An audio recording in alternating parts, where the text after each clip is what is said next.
Hello, and welcome to What's Your Story? And we have someone with a very interesting story today. You're going to be glad you tuned in. Her name is Tilly Storm, and she is a somatic sex and intimacy coach and host of the multi-orgasmic. Oh, let me do this one right. She is the host of the multi-orgasmic millionaire podcast. Now that's a mouthful. She has been captivating audiences since 2017 with her unique blend of wisdom, Southern sass, and unapologetic authenticity. And with over 370,000 devoted listeners and counting, she's garnered recognition as one of the top 20 sex coaches worldwide by the Coach Foundation. So, welcome, Tilly Storm. Hi, Welcome. Tilly. Hi, thank you so much for having me. Oh, we're so glad you're here. Yeah, I'm interested to know, how did you go from being a pre-med student to a sex and intimacy coach? Well, the short answer is turns out that I'm not very good at traditional school. I actually took the MCAT about 3 times after practicing and paying to practice the test to get into medical school, and I bombed it every single time. I had devoted my entire college career to becoming an OBGYN or working with babies. That was my thing at the time. And when that fell through, all my plans fell through. In my senior year of college, I was like, oh no, what are we going to do now? So that set me on a very long journey of discovering my own path, not the ones that my parents had kind of scripted for me, and figuring out what I was here to do with my life. And after having my own babies and having really amazing birth experiences with them, I started to really question everything I'd been taught about my body and pleasure. And when I was 27, I was married at the time, and my husband told me, why is it you can only orgasm in one way? And that one question set off everything. And I got really curious about why it was only happening in one way, but it's also kind of hard to get there. And the whole curiosity killed the cat thing. That was me. I started reading all the books. I started down my own sexual awakening journey, and going from feeling really insecure in my body and sexuality to reclaiming all of that and becoming, well, the multi-orgasmic millionaire. So yeah, that's how I got here. Wow, that's a story, isn't it? Now, is the husband still around? No, so that was a tragic ending of that relationship. It actually ended with substances involved, and Hmm. yeah, it's you live and learn, and it wasn't something I wanted, that's for sure. But it ended up having to happen for financial reasons. Honestly, right before I started my practice, I was at the worst point in my life. Had 2 kids that were about 8 and 11 years old at the time, and had nothing to my name. He had lost his job after getting a DUI and a car wreck and lawsuit and all of the things, and it just killed our family. So yeah, unfortunately, it ended up not working out, but that was a long time ago, and we're finally recovered. Yes, wonderful. I'm glad you recovered. Yeah. So, Tilly, what are some common challenges women face in the bedroom that you support them to overcome? Yeah. Well, when I first started to dive into my own sexuality, I was working at a birth center where women birth their babies kind of outside of a hospital setting. Sometimes they are connected with a hospital, but I was a doula and a midwife apprentice at the time, really interested in becoming a midwife. And I noticed that women, after having their 6-week appointments, were really struggling with experiencing any desire for sex or intimacy. And they also were experiencing lots of pain after they first started to reignite their sex life after having a baby. And those became like the core foundational pieces of why I do what I do. I had overcome my own journey of reclaiming my sexuality from being raised in a very religious environment that had me really shut down. And seeing what was possible, I saw that these two things, lack of sexual desire and just not experiencing pleasure that made you like yeah, let's have sex tonight, right? Like those two things were things that I really saw women struggled with. And I knew that's what I wanted to help women who were not only new moms, but who were postmenopausal, because it tends to happen again after menopause. So that's what I really focus my work around right now. Interesting. Interesting. That it's the two kind of extremes, right? It's Mhm. interesting. What are the erotic languages and why are they important to help couples find satisfaction and get the passion back into their relationships?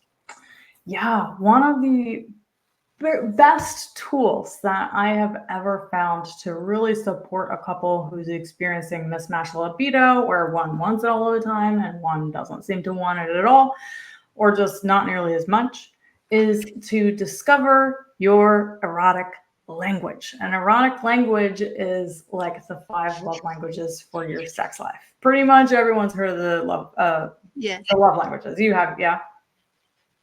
Yes, I think most people are into the five love languages. They understand that. In fact, it's interesting how we have a tendency to even explain ourselves that way. Well, I'm in this love language, or I like gifts, or I like compliments, or whatever. Yeah, So you exactly. have, so you have five erotic languages. Right. Yes. So there's this whole way to really open up the communication so that it's effective in relationships when you understand your path to pleasure and turn on. The 5 erotic languages are energetic, sensual, sexual, kinky, and shapeshifter. And once you understand more about your erotic language, you start to develop the words to express to your partner the things that you actually need in order to experience turn on.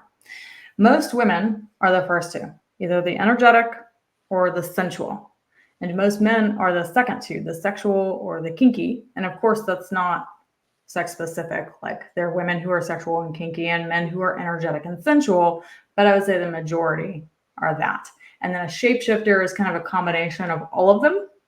And when you really dive into the erotic languages and understand the path to pleasure that each of these languages, it just gives you a way to talk about it and share with your partner so you don't feel like something is actually wrong with you. Because most women who aren't experiencing desire, it's not because they don't have a sex drive. It's because they don't like the sex that is being offered to them. And their partner isn't approaching them for sex and intimacy in the way that actually gets them turned on.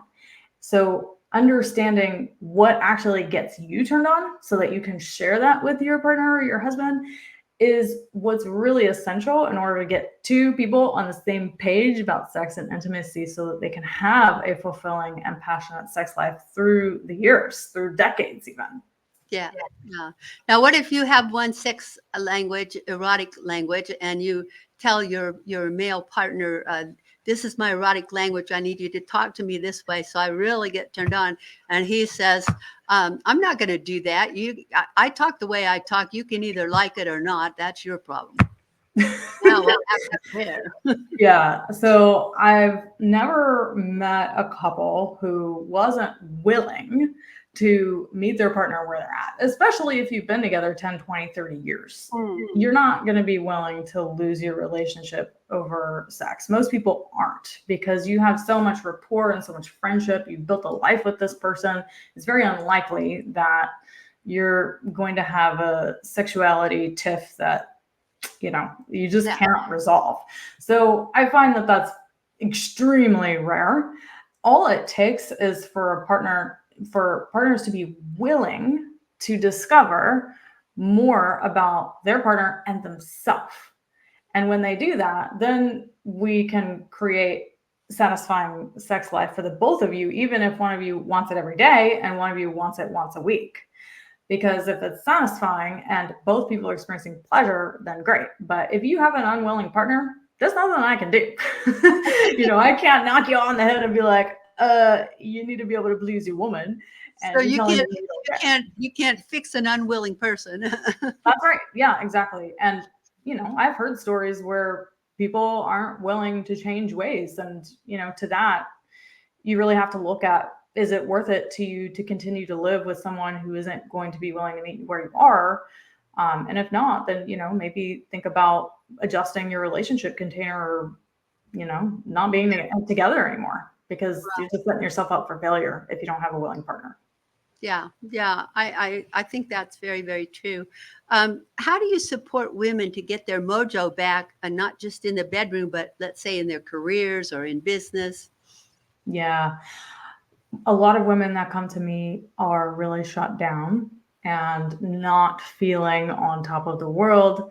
Maybe they've had a couple of kids, they're in the throes of motherhood, or they're postmenopausal, or they're going through menopause, and all of the changes have them feeling like, bleh, right? Maybe they've gained weight. Maybe they are dry down there and they can't experience pleasure like they used to.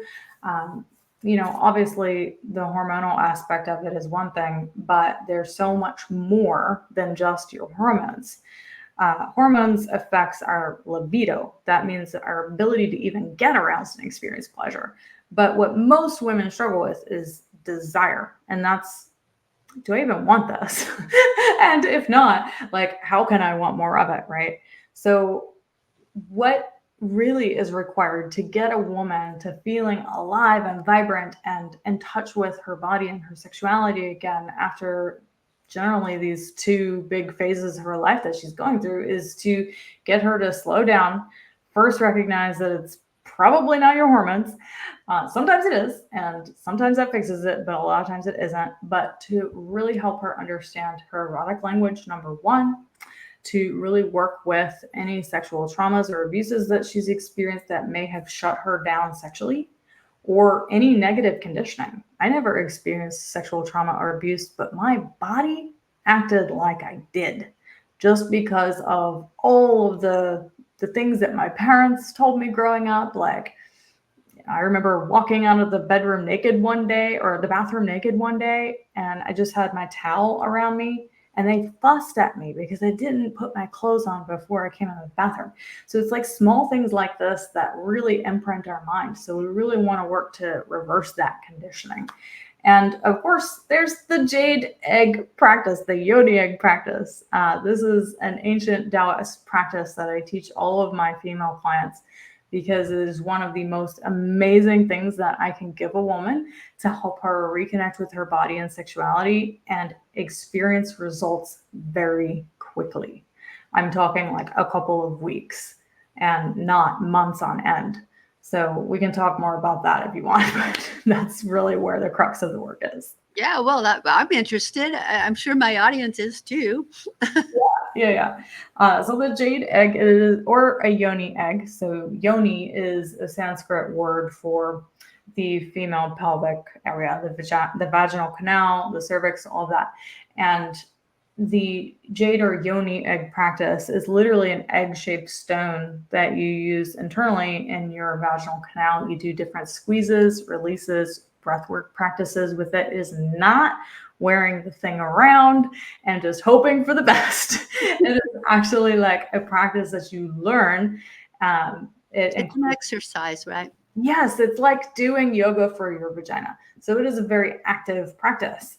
And it takes a woman who is maybe in a winter or a fall, autumn phase of her sexuality, especially if she's perimenopausal, postmenopausal, and she just feels like she's at the end of it, and maybe that's it for her. The jade egg practice was developed by the courtesans in ancient China about 1500 years ago. And they developed this practice to help women stay really alive and vibrant and in touch with their body and sexuality, even through menopause. And now we know that it actually increases lubrication. It increases your sensitivity down there. It helps you to experience different types of orgasms, vaginal orgasms, not just clitoral orgasms. And it helps a woman to just feel more connected to her body and learn how to get out of her head. So that's just some of the effects and benefits of starting a jade egg practice. That is really why I teach women this, because it is so easy to use and so quick to get results with.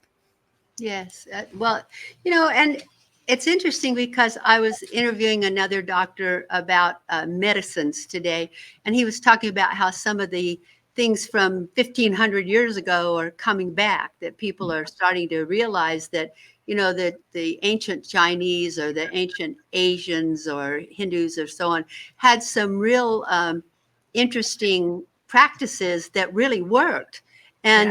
And I'm hearing you say something very similar, that this is something that came from Chinese history or somewhere back in the Asian culture, and here it is today that some women are experiencing a whole new sex life because of it, Yeah. and I find this is very important for us because I feel that, and I'm just wondering if you do too. I feel that in America, especially, women have been raised almost to be ashamed of their bodies. It's been like, don't walk around in your towel, don't go out there naked, don't show anything that you shouldn't show, and to the point that it's inhibited our sex lives. You feel that's true? Yeah, absolutely. And it's no doubt. There is no doubt, you cannot question it, that Western medicine has failed women when it comes to their sexuality. We have so few scientific research studies on women's sexuality. Number one, because it's so challenging to conduct a research study on women's sexuality because of our cyclical nature, Mhm. because our hormones dictate things at different parts of our cycles. And also because there's no money in it. There is no blue pill for women. And because it has to do with the desire that I told you about, like the conditions of sexuality, the context of sexuality, and whether or not there's actually pleasure, not the libido hormone type things. Yes, there is an extent to which science has shown us that obviously when we level out someone's hormones, when we give postmenopausal women sometimes low testosterone doses, or hormonal replacement therapy, all of these things can support a woman and her libido, but does it really change her desire? A lot of times that's a no. Sometimes it's yes, and that's great, but that's the extent of what science has offered women when it comes to their sexuality. So yeah, that lends us to look at things from traditional Chinese medicine, from the tantric tradition and the Taoist tradition, who had this stuff figured out a long time ago. And it is very effective if you have an open mind. I've worked with doctors, I've worked with many nurses and nurse practitioners who are very skeptical about what I had to offer and teach about this. And when they try it, I've helped doctors have their first orgasm. I've helped nurse practitioners and nurses experience pleasure and that they never knew was possible doing the JDEG, even though they were very skeptical of it and they really didn't believe that it was going to do what it did, but it does. So yeah. Well, I think, am I correct that a really happy, healthy sex life has a lot to do with the mindset? Isn't it very mental? That this desire, isn't that all mental? It's not all mental, but it is about context. And our biggest sex organ is our brain, especially for people who are energetic or sensual erotic languages. The energetic gets turned on by anticipation, by tease. Why do you think erotic novels are so popular? Mm. Right? Women love erotic novels because it turns on that part of their brain that actually, that anticipation, that tease, that thinking about it, that otherwise they don't have access to when they're not reading about it or listening to stories about it. So yes, when it comes to the erotic languages, some people are much more mental about it and some people less. A sexual erotic language, for example, they don't care. The mental stuff about it doesn't really matter to them. If you touch their genitals straight on, and if you go directly from if you approach sex like Hollywood shows in the movies, that's your typical sexual blueprint, the sexual erotic language. And that's not so much about the brain, involving the brain or anything like that. But that's just the superpower of the sexual, is that they can get turned on really quick without having to think about it, without all of the anticipation and the tease about it. So yeah, it kind of depends on your erotic. Would they be the ones that need the pornographic movies? Yes. So the sexuals are very visual, and they get turned on by watching someone undress or just a naked body. For sensuals and energetics, those things probably not going to do much for you. And a sexual, on the other hand, sometimes it's required, that visual stimulation. It is a turn on for them, and it can support them in the turn on. But of course, that's another topic because there's so much damage caused from pornography and the overuse of it and the reliance on it as well. Interesting. How many? That's not the right question. Let me see.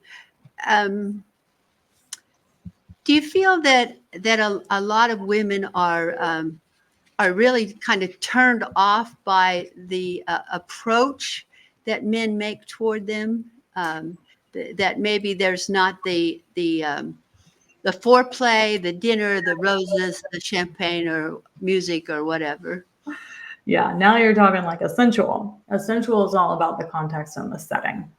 What is like what you see. If there's dirty laundry on the floor, it's going to matter.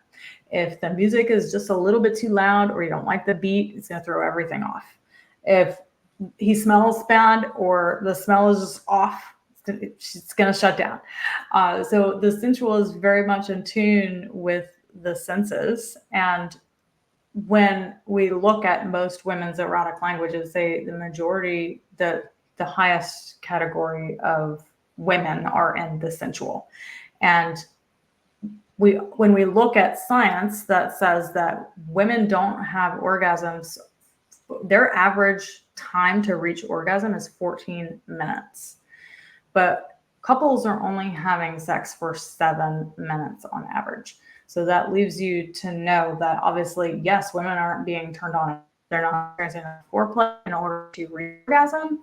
And that's largely because they don't understand their own body. They don't understand their erotic language. So they can't advocate for their pleasure to their partner. It's probably not your partner's fault.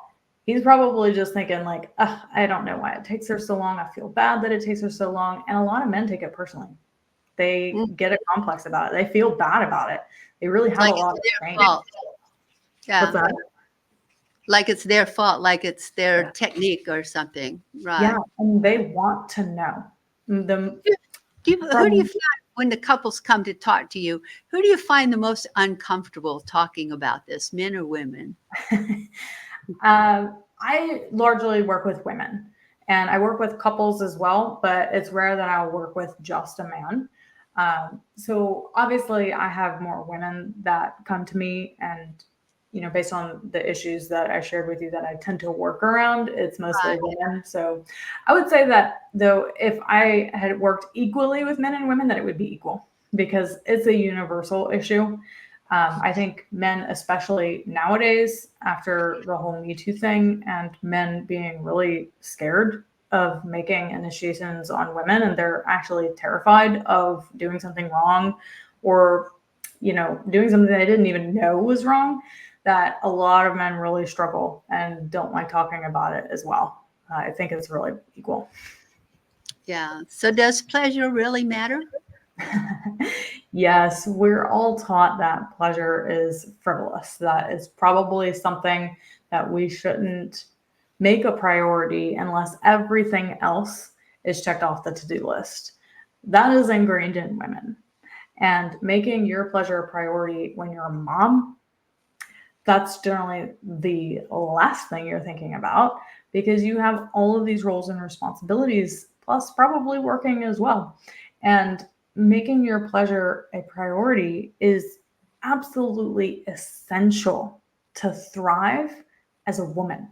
You were designed to listen to your body and to experience pleasure, to be in that feminine essence, which is the essence of chaos and pleasure and fun and joy and moving like to whatever feels good in the moment, right? That's the feminine essence of the universe. It's wild, it's chaotic, and it's very fun and pleasurable. And when a woman isn't in touch with that, you're going to feel dead. You're going to feel like the light has turned off. And if that's happened, you cannot be thriving. because you are not even allowing your original essence to come forth out of you. So yes, it absolutely matters. I know it's hard to reverse that conditioning, to make pleasure a priority when you have all of these other roles and responsibilities. But if you really want to thrive as a woman and teach your children that pleasure matters, that having fun matters, it's not all about work and no play, then you've got to do that for yourself, because your kids don't care what you say. They care what you do. So if we want that message to stop being passed down, we have to adjust our mindset and how we think about pleasure, that it isn't something that we just take care of at the end of the day if we happen to have everything checked off the to-do list, right? Because if we do that, we're never gonna get it. There's always going to be more to-dos. So, I mean, literally, when I have clients come in, they like, some of them I have to have them put and their practices on their Google Calendar, because if they won't do it. And it's sad that it's come to that, but it does work. And that we know, this is scientifically proven, that the more we have sex, the more we want it, as long as it is pleasurable.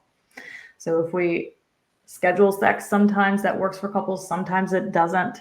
But if we have a couple where that is going to work for them and we put it on the calendar and it happens, they want more of it in the end. It's a positive feedback loop. So yes, pleasure is important. Well, that's good to know. Now you're going to be speaking about this subject at the Women Thrive Conference in March, is it? Yes. Yeah. Yes. But in the meantime, if people would like to contact you or to know more about what you do, how would they do that? Yeah, so go to the Multi-Orgasmic Millionaire podcast on Apple or Spotify. And you can also go to the website, www.tillystorm.com. Wonderful. Tilly, thank you so much for being here with us today. We're out of time. It's unbelievable. It went so fast. Certainly an interesting topic, and one that I think needs to be addressed more openly, more often. Mm-hmm. So thank you for being with us, and I hope we see you again real soon. Yeah, thank you for having me. And thank you for being with us on What's Your Story. We try to bring you interesting and exciting stories on a regular basis, so we hope you'll come back real soon.